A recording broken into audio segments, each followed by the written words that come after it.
Good day, everyone. Sa dason nga semana mga kabyanan or more specifically sa Mayo 12, may pagahiwaton nga auction sale sa buos nga Pilipinas mga kabyanan sa nagkalain-lain nga posisyon sa gobernador, vice-gobernador, board members, mayor, vice mayor kag mga konsyalis mga kabyanan. May auction sale. Nga ginatawa ko niya auction sale mga kabyanan kay tungod ang mangin madinalag-on sa sini nga auction sale, of course, basta may bidding, the highest bidder. No? So generally, ang mangin madinalag-on amo ang highest bidder sining eleksyon mga kabyanan. Nga aman, because generally, ang eleksyon sa aton pungsod mga kabyanan, especially now sa local, is decided on the basis kung ano kadamo sang kwarta sa isa kandidato para ipamakal sang buto mga kabyanan.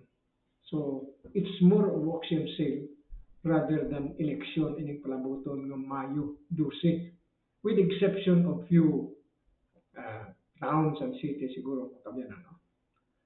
We hope na diri sa Bacolod City, like in the city of Pasig, probably sa Naga, iban pa dira, we do not know, ang aton panguluyo mga kabyanan mag silently but proudly show nga they are not for sale.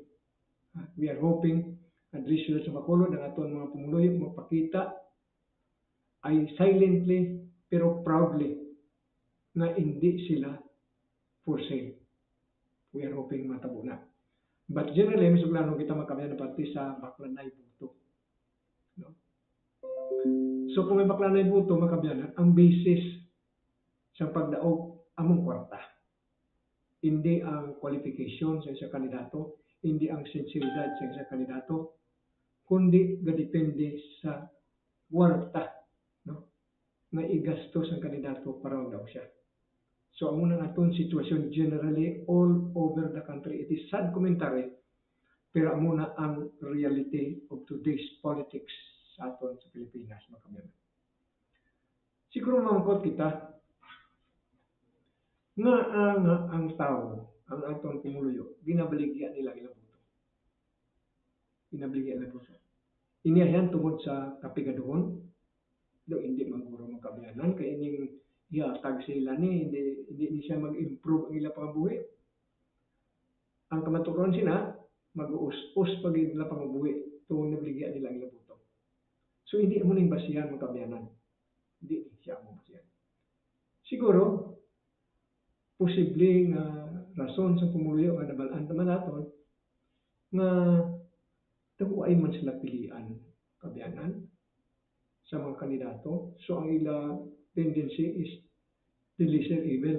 Evil na napanawag sa mga kandidato ng mga kabyanan. No? So, uay sila sa pilian kay para sa ila, ining mga kandidato, generally, we are talking of in general terms, mga kabyanan, kay may mga exception magiging. No? So, generally, ang paminsaron sa pumuluyo sa atong botante, di parehas man ni sila. So, kung magbuto ko sa isa, amo mangyapon. So, tungkol daw parehas man lang sila, daw ay man kayuhan, maidulot ni sila sa aton. So, kung di kung sino na lang ito ang matag sa dako-dako nga kwarta para sa butuhay, amo na lang butuhon ko. Daw may logic man mga kabyanan, no? May logic man. Now, ang kasunod na mangkot, nga ang mga kandidato daw mo mangyapon. Nga ang mga qualified, way nag-intra. Bala na ito mga kabyanan damo sa mga kwalipikado, sincero, may kinaalan, may mga programa sa ulo nila, pero wala man sila nag-intra. So, amo na nga way man pilian ng tao. Way sila nag-intra, basically, because kabalo man sila. Kaya kung mag-intra ka, kinanglan magasto ka. Vote selling on that basis alone, ang eleksyon para lang sa may kwarta. Di ba? Tungod ang mga way kwarta o kung hustos lang ang kwarta, hindi na mag-entra. So, ginlimit. Tungod sini nga sitwasyon mga kabayan sa bakla na buto, ginlimit naton ang bililian ta sa may mga kwarta na o kung may mga tao na ginasuportar sa may mga kwarta. So, sa sinaplang sitwasyon, lain na natong sitwasyon mga kabayan, way kita paabuton. Ano?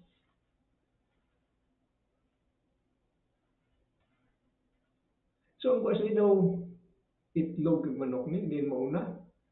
Kinanglan may madagan qualified. Hindi man pwede. Kay way may kwarta. So, baligyan natin buto naton. Daw muna ang atong na sitwasyon mga kabayan.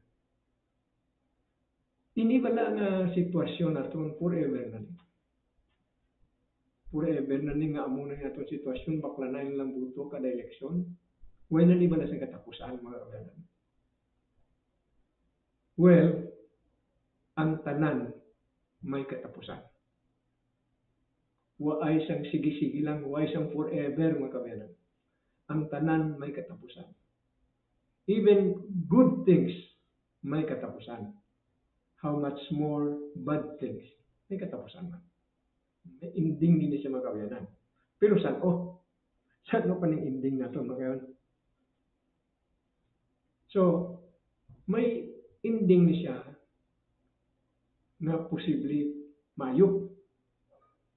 May ending ni siya na malain. Si generally mga kabayanan, we'll talk about isa ka ending. Kung sa sige lani nga baklanay buto, mga kabayanan.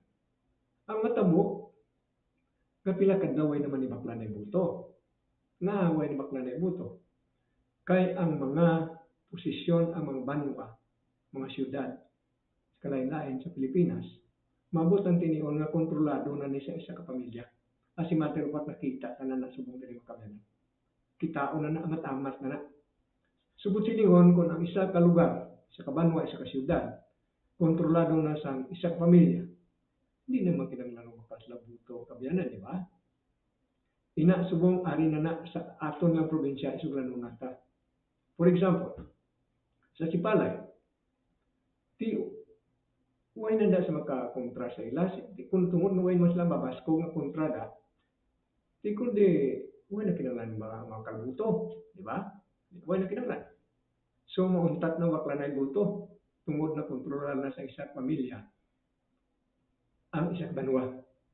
Kaya sa pag-intindi ko, for example, sa Sipalay, ang isa ko kakilala, nagsiling sa akon.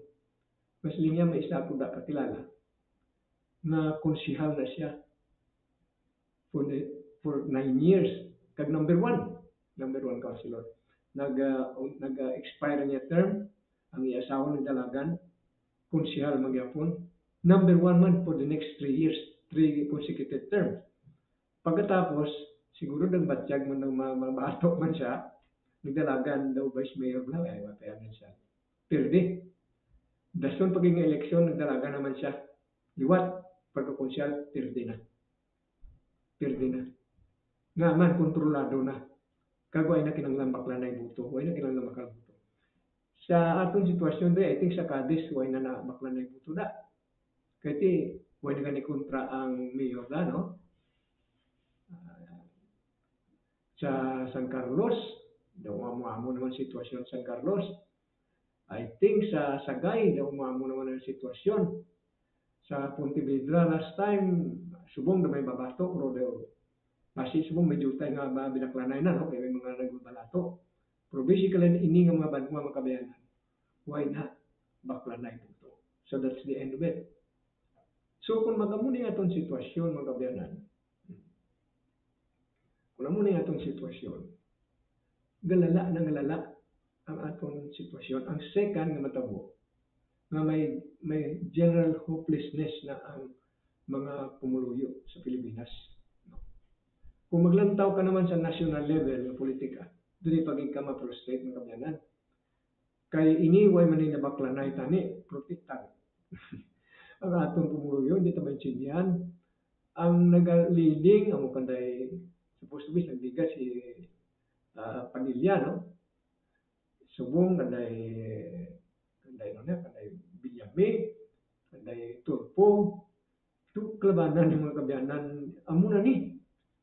Huwag man yung inabakal buto, siguro jutay lang expenses para sa ilang mga posters. Pero ang inabuto sa tao, ari na sa mga celebrity. Hindi na nabasihan kung anong kwalifikasyon daw mga bibi ng mga bulag, ang atong pumuluyo, na buto sa inyong mga tao. Unlike sa una, before martial law, mga kabyanan, ang mga leading mga kandidato, purti ka mga namit mga kandidato, kanday Tolentino, kanday Aquino, Pilaes, ka mga nami. Subong ang atong inabumoto mga tarso, mga celebrity. Ngati makita na naton bisan sa mga diskusyon na way gid may mga. So ini nga sitwasyon nato mga kabyanan, nagalala sa siling ko, ini tanan may katapusan. Mabot ang tinion nga ang tao napuno na gid. It happened already in the past. Ngasing paggahom ni Marcos under martial law, naglala ang sitwasyon to the point ngati nag-idsa. Salamat lang kita kay Maitsa. Kay kung wala sang Idsa Revolution, kag nag-away sila ni Enrilito kag ni Marcos, purti na to kabakod sa natawag naton NPA, no? Sa mga elemento. Probably, kung wa ito na tap na, under na ta sa natawag naton na dictatorship sa proletariat. Under na ta sa mga grupo, no? O communist nga parang bila. So, natap na ito, nagbalik kita, taga-anta chance liwat mga kabyanan, tisubong atong sitwasyon is worse than Marcos. Kaya aton corruption subong bilog na gid nga Pilipinas. Kag tanan naging corrupt. Sa una at least, ang corrupt, ang nagkapangawat lang, ang grupo ni Marcos, kag ang iyang mga crony. The rest, why na? Hindi na ka-intra gani. So, mga Marcos group lang to. Subong yung mga kabyanan, halin sa babaw hasta sa dalom, lowest hasta sa barangay kawayan. Corruption, mo siguro kung nagtawon mo ang aton income sa aton gobyerno, almost 50% sini daw kadto sa corruption.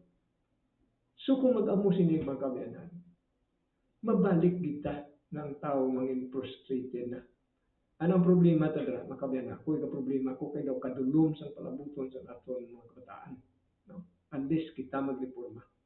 Unless kita magreforma. So, ang natabo sa EDSA, for example, is frustrated ang tao. To the point na takan na sila. Nag-alsa sila. Pero nga kinanglan pa kita maghulat nga maglala ng sitwasyon para mag-intra kita. Subong, we can do it. Na hindi kita magrevolusyon, hindi kita mag-rally, hindi kita. Para na lang sa puntasan ato mga ballpen kag lapis. We can make a change mga kabyanan. Mahimo na ito na change. Pero, makita natin, subong daw kadulunggin. Kabalo ka mo kung sa corruption, amo na nakabati ko, tanaw mo ko sa mga diskusyon sa mga television na kabyanan. Ining corruption, kung ano kadako sa ginapangawat, mga kabyanan, ang nag-shoulder sini sa corruption, mga kabyanan, hindi ining mga mangaranon nga sila nagabayad sa dagko taxes like SM, Ayala, San Miguel, o kung ano pa nga mga dagko nga kumpanya mga kabyanan. Dako man ning ila amos. Pero dako man yung ila income. Pero ang bulk sa amot sa aton mga buhis o kung taxes mga kabyanan, ari sa aton mga ordinaryo nga pumuluyo constituting probably 90% of the population. Amo na, dira na galing dumdum sa aton mga kauturan nga pigado na ang kwarta ni iya ni kwarta sa may mga dagko nga korporasyon, ang kwarta nga tipon sa gobyerno, ang kwarta ni iya sa ordinaryo nga pamuluyo like yun naman makabyanan. Tungod sa korupsyon, purti ka mga damo mga taxes ang ginaimponer sa aton gobyerno para may kawaton ni mga aton congressman kag aton mga mayor kag iban pa. So kadamo sa taxes nga wa ini sang una sang pre-martial law. Wa ini sang una mga taxes. Subong ano na damo ng taxes. Ang masubong sina kay the bulk of the taxes ang nagabayad ang the great majority of our people. Naman, kaya ang aton mga pigado, ang aton ordinary citizen, nag-constitute siguro sa mga 90%, tanta 95 pa gani ko, no? So amo ni sila nagbayad sa buhis adlaw-adlaw nga tanion mga kabayan. So ini mga buhis gasolina nga gataas, nanay epektos ni. Kung magbuhis gasolina tanan kita bayad, naman kung mas lakyan ka bayad ka, kada tugong mo bayad ka. Bayad ka taxes kada tugong mo. Ha? Kung ikaw yung ordinary sakay ka sa jeep, bayad ka man. Kaya gin-increase na ang bayad sa plite. So, bayad ka naman. Dugang ka naman nga ba daw-daw. Sumtang ka lakat-lakat ka, baga ka to pasulina mo, kung obrahan mo. Gabayad ka, taxes. Now, ang mga halos tanan, kung magbakal ka, everyday kada bakal mo, mabakal ka saging, mabakal ka ano da, mga dilatar da, sige ka bayad taxes kay may ara na value added tax. So kung why na, nubutan yung presyo. So tungod sina, nga ginabataas ang taxes, nga ginabayaran nato mga kabayan every day of our life for the next year, for the next 3 years, nga ginbuto naton sa la, sige tabayad niya mga taxes. Nga kung waay ining mga korupsyon, kung waay ginakawat sa mga atong public officials, sa atong elected officials, di siguro kadako sa atong saving, kada atong pangabuhi, medyo masulusulhay, no? So ini kawaton na ninila yan. Kawaton na ninila. Kung anong inatag sa inyo, kinawatan nila, dako ang ila share. Di kami distribute ni sa inyo, tanang pila mo kung nakadamo, mga butante, mga kamiyanan. Kago ilabot sina, masubo. Kaya gintagaan ka sa jutay, dako ang iya, dason adlaw-adlaw ya, sige ka ba contribute para kawaton nila. That is the real situation sa atong country, mga kamiyanan. So, hindi ka mo paminsal sa inyong pagbuto, kung ibaligya niyo yung buto, baligya niyo yung buto, ti amo ng sitwasyon na ito, amo na ning plabuton ka, ang masabo sinama kamiyanan, ako niya ginalantaw, ang masubo sila ditanan, kay maabot ng tinion na, kung hindi ni masolba, the general frustration sa tao, kag they will accept anything i-promise sila, possibly, ang nalantaw ko din magkagan is military dictatorship ang maabtan kasi ni. And then, kung nag-abot ng dictatorship, kasadin way na eleksyon, way nakabuto, then nadula ng atong diretso sa pagpili. Gin-surrender ta na sa atong inaction, makalan sa atong hinahimo, adlaw-adlaw subong. May chance pa ta? Is there another way? Yes, probably may ara pa. May jutay pa. May jutay pang hope. Biko Soto sa Pasig, mga kabayanan, had shown us the way. Pwede sa isa ka banwa, kag kung masundan ini sa ibang nga banwa, kag mag-all over, may chance pa kita na may kaayuhan ini atong pangabuhi diri sa Pilipinas. Philippines is a very chado ka manggaranong country, mga kabayanan. Despite all this corruption, we are still surviving. Ayaw pagyapon, no? But there is a saturation point. There is a point na wala na maubos na. Because waay niya sa kontatan, ang kadalok sa mga politiko, mga kabayan, waay niya kontatan. So ang butsilingon, nakita natin, few years back, kita tang sitwasyon galala. Subong ang kabusor nila, ang mga proyekto, waay nagkantos tao, ang proyekto, kakantos bulsa. Kag ang masubos ni, kay mismo ang kongreso, kag ato iban mga public officials, amo na imong kabayanan. So, daw ay nani katapusan. Sa sansiling ko na makabayanan, everything may katapusan. May katapusan. Bisan siling ko, even good things may katapusan. How much more ang bad thing, makabayanan. Ining atong inahimo so day to day sa pagbuhi, especially sa tiempo sa eleksyon. So, ang maabot, madulong, di ang makaluluoy di atong kabataan. So kita magasuprer sa atong ginahimo subong. Well, sa mga politiko naman, sa atong mga politiko, sa atong mga public officials nga nagapangawat, kiti subong niya daw ang pangawat, mga kabayanan, ang korupsyon niya has been accepted as a way of life.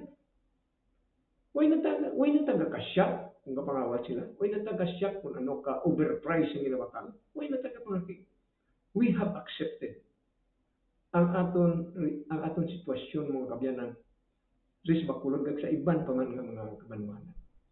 So once may acceptance na, way na taga na. Way na taga ng tao. Na parumatay na lang tao mga kabyanan. And that's the worst. Because sa siling ko na may katapusan ang tanan. So sa mga politiko naman, sa mga tao naman, abi nga daw ay man ka untat ang ganas pangawat. This is about time.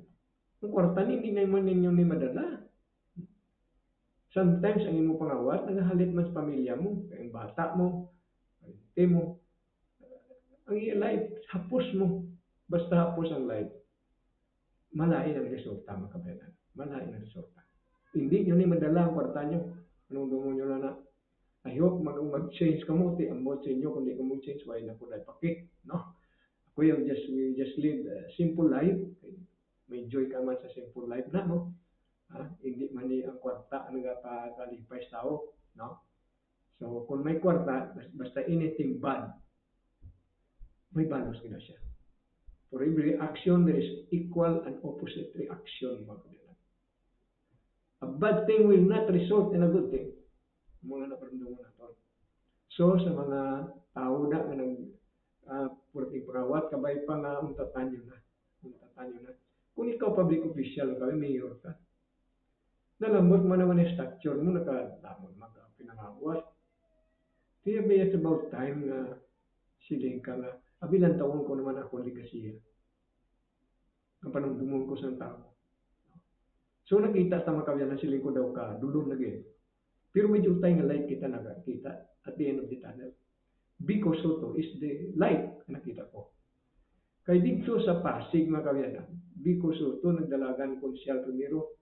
And then, tungod na wala sa sikinta sa pangawatay, kag maayo ang pagplastarin sa mga tao. Kaya yung tao malaman ni mga kabyanan, ang tao hindi man naging balaklo na. Kung may makita sila. We have shown this. Dila na nakapakita na ito sa kay Biko Soto. Samtang lang daw kung isa sa YouTube, kung ano pag-amuma siya sa mga pumulugyo, na daw kapalangga siya. No? Makita mo nga kanami man li. I hope kung ikaw isa sa public official, ma-feel mo ang nakita mo para sa kay Biko nga palangga siya. Hindi niya nga palangga, yan nga daw into anay ba? Minto anay mo na niyo. Dari sa Bacolod, for example, nakita na. Just lately, nag-involve ko sa mga amigo na kapitan. May mga damo na nga mabuang din kay Mayor Bing. So, damo na nga benepisyo na agyan niya. Nag-ayuhan sa mga buhay sa isa katao. So, pagpitik sentas, wise ka rason-rason, sumaynos biyak. So, amo ng sitwasyon mga kabiyanan. So, ikaw, kamo ng mga public official, I think it's about time nga po kuminsar mga sa inyong legacy. No? So, nakita sa mga kabiyanan na if we can duplicate kag ini mga banwa magsugod ng mga kabiyanan sunod-sunod, di siguro basi maamat-amat mag-change ang atong sitwasyon. Although, honestly, madulong. Masyado kadulong sa atong sitwasyon. So, sa kay Biko, bisan si Biko, kung sino man lang ang presidente, mga kabiyanan, basi makadlagan man later on, no? Pero subong, kung lantaon mo sa horizon, kung tanawon mo mga prospective president, kag mga prospective na mga senador pagig maabot, daw ay kaginampon ng kabiyanan. So nga itong subong, mag-hope na lang kita. Probably we can start it here. Sa siyudad sa Bacolod. Maka-start kita din. We can declare silently but proudly that kita is not for sale. So with this note, mga kabayan, like nagpasalamat sa pag-upo niyo sa aton. Please join us again in another edition. This is your host, Aton Duilio, nagpapaalam sa inyo kag mayong hapon sa inyo.